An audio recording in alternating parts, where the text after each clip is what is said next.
अब आपको जिंदा जागता उदाहरण दिखाता हूँ। हम एक जगह सत्संग कर रहे थे, वहां एक भक्त का दान पात्र में एक पत्र मिला।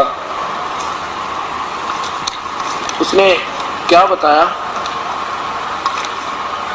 अब आपके आगे पढ़कर सुना दूं।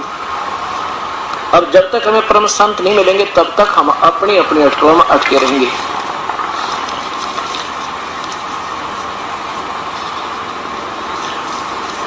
इसने क्या बताया कि जी मेरी पत्नी 2 बच्चा न छोड़कर चली गई और मुझे दमे की बीमारी, दोनों बच्चों की परवरिश के लिए मैंने चोरी का सहारा ले लिया, चोरी करने लग गया। और आपका सत्संग सुना मैंने आज ही, और आज आपका नाम भी ले लिया, और मेरे दोनों बच्चे चूहों की गोली खाकर मर गए। उस दिन दास ने ये सत्संग सुनाया था कि जो अपने बच्चों को चोरी का या रिश्वत का धन से प्रवेश करता है उसको अपने बच्चों को जहर देने की जरूरत नहीं पड़ेगी, एक दिन ऐसा आप आ जाएगा। और वही परमात्मा के विधान से अपरिचित होने से आप लोग ये करते हो, क्योंकि ना मासा घटे ना चल बदे। जब तक उस परम पिता का सहयोग नहीं मिलेगा, वो तो घटा बता देगा परम पिता कबीर परमेश्वर, और किसी के वश का नहीं, कोई कर्म न काट दे। तो इसने अपनी आप बीती कथा सुनाई इस दास को, और इसको पत्र हमने 2 दिन पीछे मिला, दान पात्र में पड़ा रहा, कितने पैसे काट दिया हमने। गुरुजी मैं एक बेबस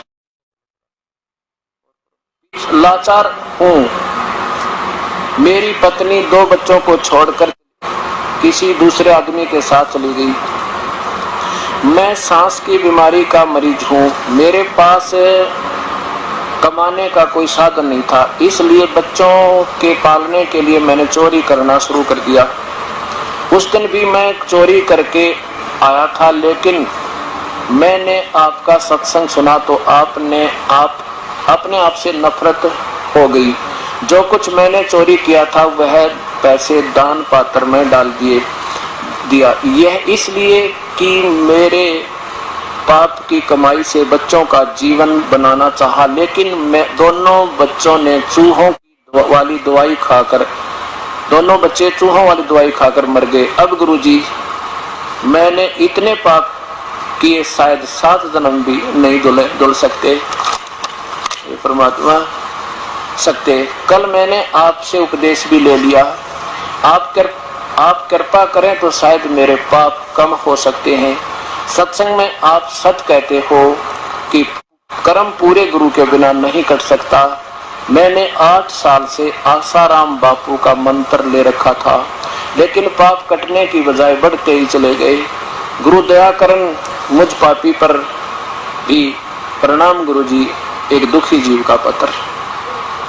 अब ये सोचना कि देखो दास ये अभिमान नहीं करता कि मैं बहुत बड़ा संत हूँ या मैं बहुत, लेकिन मेरे भगवान वो समर्थ हैं जिसकी मुझे आड़ मिली हुई है, और वो ही हमारे बुराई छुटा सकते, ना कति ना छूटे, चाहे कितनी बात बनाओ। देखो एक राजा की रानी ने नाम ले रखा है गुरुदेव का, और जब लड़की उसकी पत्नी ने पता लग गया कि ये भक्ति करे बिना बात बिगड़ जाएगी, ये 2 दिन का राजा अपनी कमाई खा रहा है और अगले जन्म में ये पशु बनेगा, जो नाम नहीं लिया था। तो वह रोज प्रेरणा करती, आप नाम ले लो जी, आप नाम ले लो जी, बहुत बढ़िया बात है, भक्ति तो करनी चाहिए। लेकिन वो ने सोचा है, वो ने कहा मैं रोज भक्ति करने लग रहा है, सुबह उठते अपना मंत्र करता हूँ, भाई जाप करो जी सा भगवान हरे राम करूँ, और के नाम लिया करें। गुरु जी क्या होता है?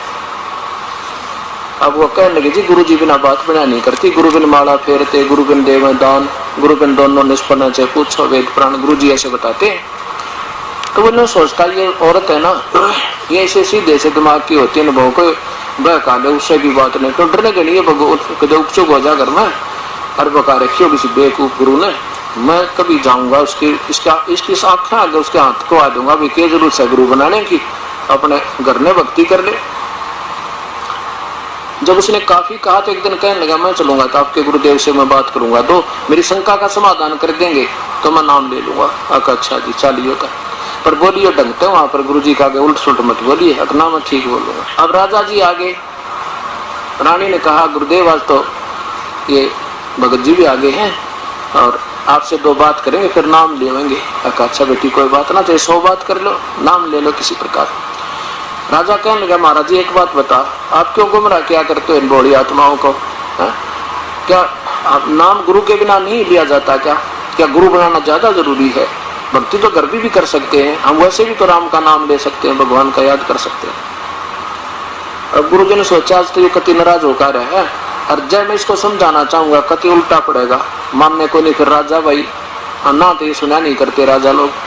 कहने लगे, महाराज जी मैं आज तो इतना व्यस्त हूँ, संगत ज्यादा है, आपकी प्रश्न का उत्तर आज नहीं दे सकता, मैं कभी आपके घर आऊंगा, वहाँ प्रेम तो बतलावांगे काफी देर तक। राजा ने सोची और बढ़िया, रानी के सामने इसने फेल कर दूंगा, हाँ, और यह पीछा छोड़ देगी उड़ा जाना, वो तो मानती ना।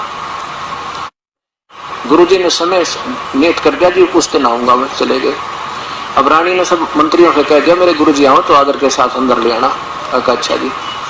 अब राजा बैठा अपने राजगद्दी पे, गुरुजी पहुंच गए, सबने आदर के साथ अंदर ले गए।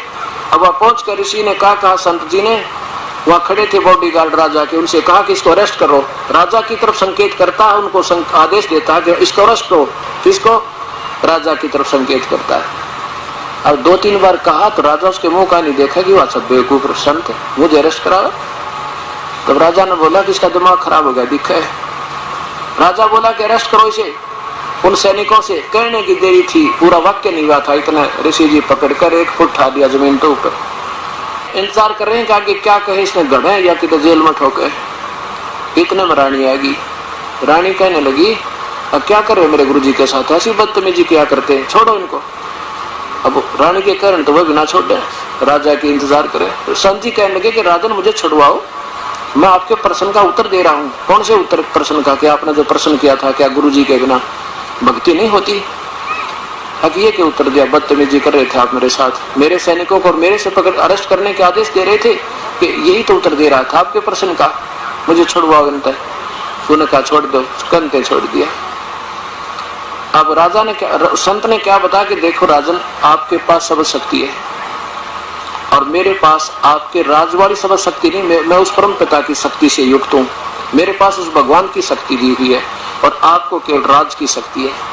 मेरे पास उस भक्ति वाली मार्ग की शक्ति, शब्द शक्ति है, मेरी शब्द में इतनी शक्ति है जैसे मैंने वही शब्द कहे थे कि इसको अरेस्ट कर लो और ये टस से मस नहीं हुई आपके सैनिक, और वही शब्द आपने कहा था इसे अरेस्ट करो, 2 सेकंड में इसने मुझे पकड़ दिया और आपके कहते छोड़ दिया। और रानी भी कह रही थी तब भी ना छोड़ा।